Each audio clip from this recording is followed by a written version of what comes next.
नमस्कार, सत श्री अकाल, आदाब। आप सबका स्वागत है डिजिटल 2 स्पोर्ट्स पे, जो है चैनल 2 ग्रुप और वन डिजिटल एंटरटेनमेंट का जॉइंट वेंचर। यह है द दूसरा शो। ओडीआई विश्व कप का धमाकेदार टूर्नामेंट चल रहा है इस वक्त पूरे भारतवर्ष में। और इस वक्त जो हाल है इस टूर्नामेंट का, बहुत ज़बरदस्त हाल चल रहा है। 10 टीमें हैं और पॉइंट्स टेबल पर अगर नज़र डालें तो इस टूर्नामेंट में इस वक्त ऑस्ट्रेलिया, न्यूजीलैंड जो है वो बीच में है। भारत और साउथ अफ्रीका एक और दूसरे पायदान पर है। और हम जिस मुकाबले के बारे में बात करने आए हैं वो है ऑस्ट्रेलिया बनाम न्यूजीलैंड, जो खेला जाएगा धर्मशाला के खूबसूरत मैदान पर। और इस मुकाबले के बारे में बात करने के लिए मेरे साथ मेरे साथी निनाद दीक्षित मौजूद है। निनाद, आपका स्वागत है। ये एक बहुत ही महत्वपूर्ण मुकाबला है इन दोनों टीमों के बीच में, ऑस्ट्रेलिया और न्यूजीलैंड के बीच में।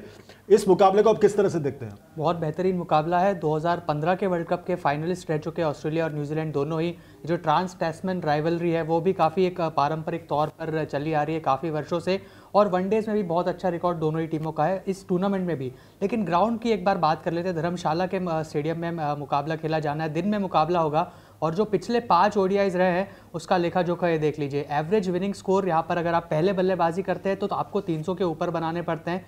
इस वर्ल्ड कप से पहले बस एक ही बार ऐसा कोई मुकाबला खेला गया था वनडे फॉर्मेट में जिसमें कोई टीम पहले बैटिंग करते हुए जीती।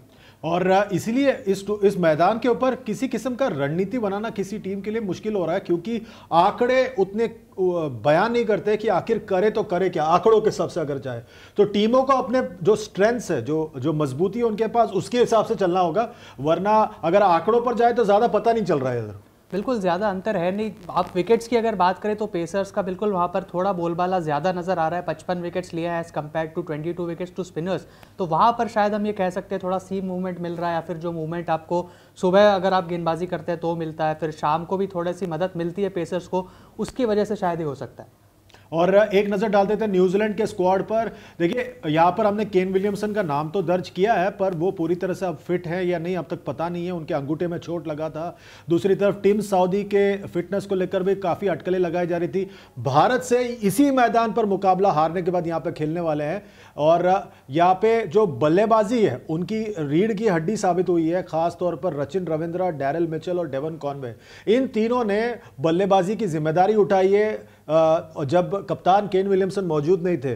तो कैसे देखते हैं आप इन बल्लेबाजों के प्रदर्शन को? बहुत बेहतरीन प्रदर्शन रहा है। डेवन कॉनवे ओपनिंग में आपको अच्छी शुरुआत करके दे रहे हैं। रचिन रविंद्र भी, उन्हें भी अलग अलग तरीके से मौके मिले। 3 नंबर पे आजकल वो बल्लेबाजी कर रहे हैं जब केन विलियमसन नहीं है, तो ओपन भी उन्होंने किया था। लेकिन 290 रन किए उन्होंने। उनका स्ट्राइक रेट भी अच्छा है, लेकिन स्ट्राइक रेट अगर आप गौर फरमाए जो टॉप 3 है सबका 100 के ऊपर है, और काफ़ी अच्छा। डैरिल मिचेल मिडिल ऑर्डर में आकर आपके लिए रन्स करके दे रहे हैं। विल यंग को जितने मौके मिले, एक मुकाबले में वो ज़रूर कामयाब नहीं रहते इंग्लैंड के विरुद्ध, लेकिन उसके बाद उनकी एक अच्छी वापसी। और कप्तान टॉम लिथम ये नीचे आ रहे हैं मध्य क्रम में, और वहाँ भी उनका प्रदर्शन अच्छा रहा है। बिल्कुल, पर मेरे हिसाब से जो इस टूर्नामेंट के न्यूजीलैंड के हीरो रहे हैं वो उनके गेंदबाज रहे हैं।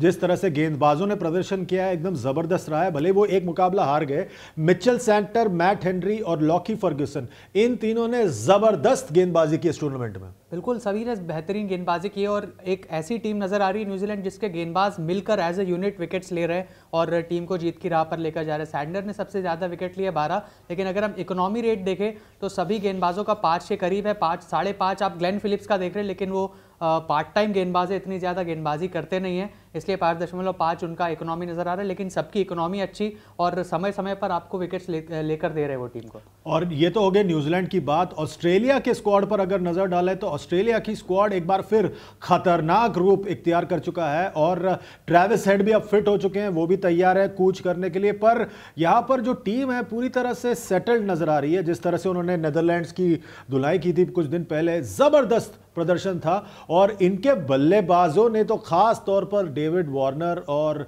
उसके बाद जो ग्लेन मैक्सवेल ने बल्लेबाजी की है, जबरदस्त। इनके सारे बल्लेबाज अब फॉर्म में नजर आ रहे हैं, और खास तौर पर डेविड वार्नर 2 शतक लगा चुके हैं अब इस टूर्नामेंट में। बिल्कुल, 5 पारियों में 2 शतक लगा चुके हैं। 332 रन उन्होंने बनाए हैं। अच्छे स्ट्राइक रेट के साथ टीम को शुरुआत दे रहे हैं और टिकते हुए भी नजर आ रहे हैं। कभी कभी ऐसा लगता था कि तेज शुरुआत देने के बाद वो अपना विकेट फेंक देते हैं, लेकिन इस वर्ल्ड कप में जैसा आपने बताया 2 शतक लगाए उन्होंने, और बड़े शतक थे, लंबी पारियां उन्होंने खेली। मिशेल मार्श को एक अच्छी पारी की दरकार ज़रूर है, उन्होंने 189 रन किए हैं, लेकिन वो शुरुआत अच्छी प्राप्त करने के बाद उसको पिकअप नहीं कर पा रहे। मार्नस लाबुशेन एक अच्छा संकेत। फिर ग्लेन मैक्सवेल का आपने जिक्र किया, शानदार शतक उन्होंने भी पिछले मुकाबले में बनाया।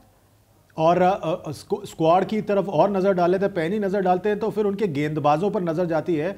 और जिस तरह से खास तौर पर वो नाम जो है आखिर में एडम ज़ैम्पा, उन्होंने जिस तरह से गेंदबाजी की, पहले दो मुकाबलों में भारत और साउथ अफ्रीका के बारे में उनको तकलीफ ज़रूर हुई, पर उसके बाद जिस तरह से उन्होंने जादू बिखेरा इस टूर्नामेंट में, जबरदस्त गेंदबाजी। बिल्कुल, और इकलौते स्पिनर है, इकलौते लीड स्पिनर है इस टीम में। ग्लेन मैक्सवेल एक ऑप्शन जरूर है आपके पास ऑफ स्पिन का, और अगर ट्रेविस हेड खेलेंगे तो वो भी एक ऑप्शन हो जाएगा।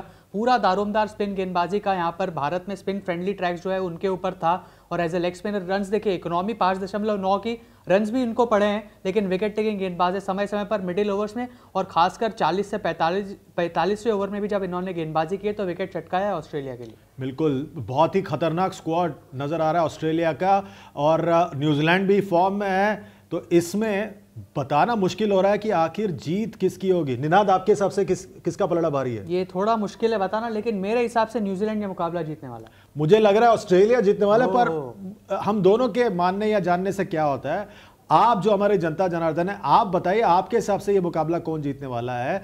नीचे कमेंट कीजिए, हमारे वीडियो के नीचे लाइक शेयर सब्सक्राइब कीजिए अगर आप फेसबुक, एक्स या इंस्टाग्राम पे देख रहे हैं। अगर आप यूट्यूब पर है तो लाइक शेयर सब्सक्राइब के साथ साथ नोटिफिकेशन की घंटी भी बजाइए और हमारे इस परिवार का हिस्सा बनिए। अगले वीडियो तक हमें दीजिए इजाजत, अपना ख्याल रखिए। Goodbye for now.